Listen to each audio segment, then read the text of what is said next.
তানভীর, আমরা যেটা দেখছিলাম যে আজ আপিল জমা দেওয়ার শেষ দিন, জমা নেওয়ার কার্যক্রম শেষ হয়েছে কিনা আর সেখানকার পরিস্থিতি এখন কি আছে বিস্তারিত জানাবেন।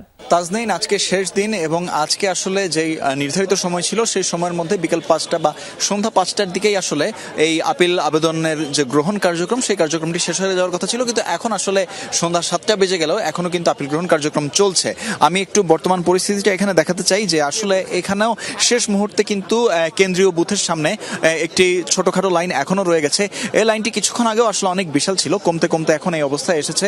অর্থাৎ আমরা বলতে পারি যে আরো 1 ঘন্টা সময়ের মধ্যে হয়তোবা এই আপিল কার্যক্রম, এই আপিল গ্রহণ কার্যক্রম, সেটি আপিল আবেদন গ্রহণ সেটি পুরোপুরি শেষ হয়ে আসবে এবং তখন আমরা জানতে পারবো। সর্বশেষ খবর অনুযায়ী 630টিরও অধিক আপিল আবেদন জমা পড়েছে এবং তাজদিন দেখতেই পাচ্ছেন যে আসলে এখনো প্রচুর পরিমাণে মানুষ রয়েছেন যারা এসেছেন তাদের প্রয়োজনীয় কাগজপত্র, প্রয়োজনীয় ডকুমেন্টস সেগুলো নিয়ে তারা এসেছেন এবং তারা প্রত্যেকেই আশাবাদী যে শুনানির সময় আসলে তারা তাদের প্রার্থিতা বা তাদের যে মনোনয়নপত্র সেটি ফেরত পাবেন, সেটি বৈধ হবে এবং সেই অনুযায়ী আসলে তারা চলে আসছেন। এখন দেখার বিষয় আগামীকালকের শুনানিতে আসলে ঠিক কি সিদ্ধান্ত আসে, যেহেতু আজকে শেষ সময় এবং শেষ দিন বলেই আসলে আজকে একটু ভিড় বেশি।